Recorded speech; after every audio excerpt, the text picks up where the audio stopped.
Well, great congratulations, another well-earned 3 points.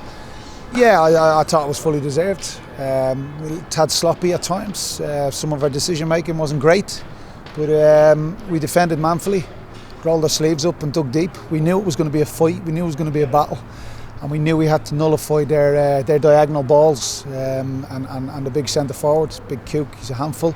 But yeah, it was something we wanted to come here and do. We recall we played them at our place and they came banging on the manager's door and running down the corridor as if they'd won a World Cup.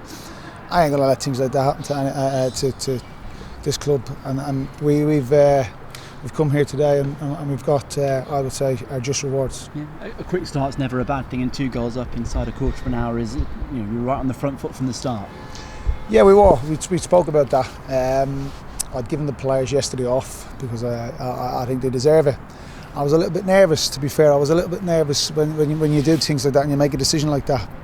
But I take my hat off to them, professional as they are, to each and every one of them to a man. Those that were in the squad and those that weren't in the squad, they prepared right. I looked at them all today. I could see the whites of their eyes. I could see the hunger, the desire, and that passion.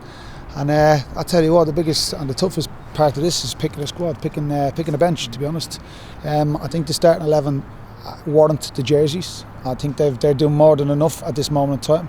But that's always dangerous in football when you think you're doing more than enough, because what we're trying to develop here is a squad game, and those in behind, as soon as they get a jersey as well and they get into the team, they won't hand it back, and that's that mentality can be dangerous. So. We'll regroup, we'll refuel, rehydrate, and we'll go again. So, goals-wise, I mean, Tom Lockie's never really been a goal-scoring centre-back, but the season seems to have come of age. I mean, 4 for him is a lot. Well, I'd like to take a bit of credit and say that I've been working on him, because I could score a goal myself, to be fair. But no, Locks is a top pro. He's a great kid, great lad, great to work with as well, And not only that, but for me, he put his head on every ball that came in the box today. He's leading the line, the back line, and him and Tony have been immense. Tony Craig, and look, you've got a chance when you got people in that changing room, the likes of Ollie Clark, the likes of James Clark, Tom Lockyer, and Stuart Sinclair, Chris Lyons. They're Bristol through and through. They love the club, they love Rovers, and they love their gas heads, and they just want to win as well. It makes my job a hell of a lot easier, to be honest. They're in there finger pointing and wanting out of the bottom 3. They want more for the club, they want more for themselves, and they're dragging others through it. That for me is brilliant, and it makes my job a lot easier.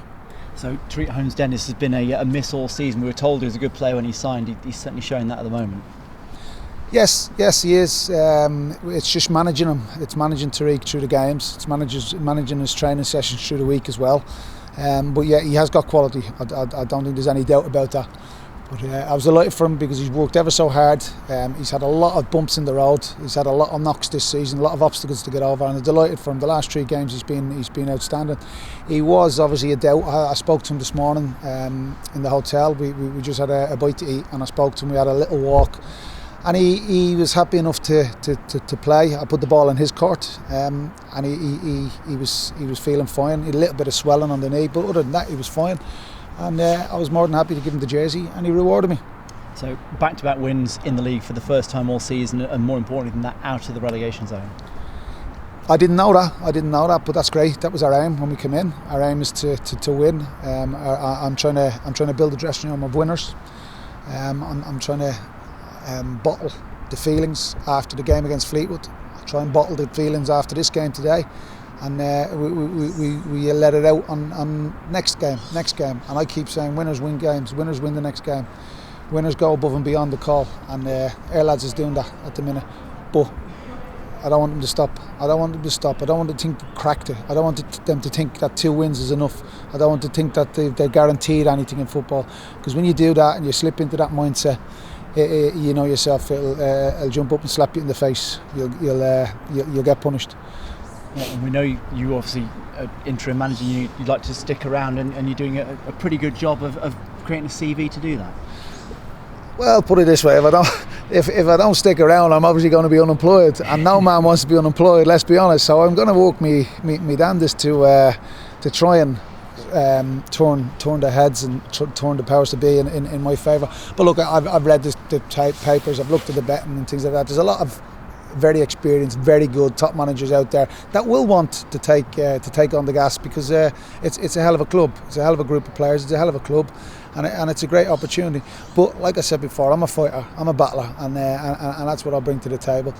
And if anybody wants this job, they'll have to fight me for it. We'll have to fight me for it. But who knows? Listen, I could be stood here now. I may not be in the morning. I just don't know what's going to happen. But as you said, you quite rightly said, if I win, I'll give myself a little chance.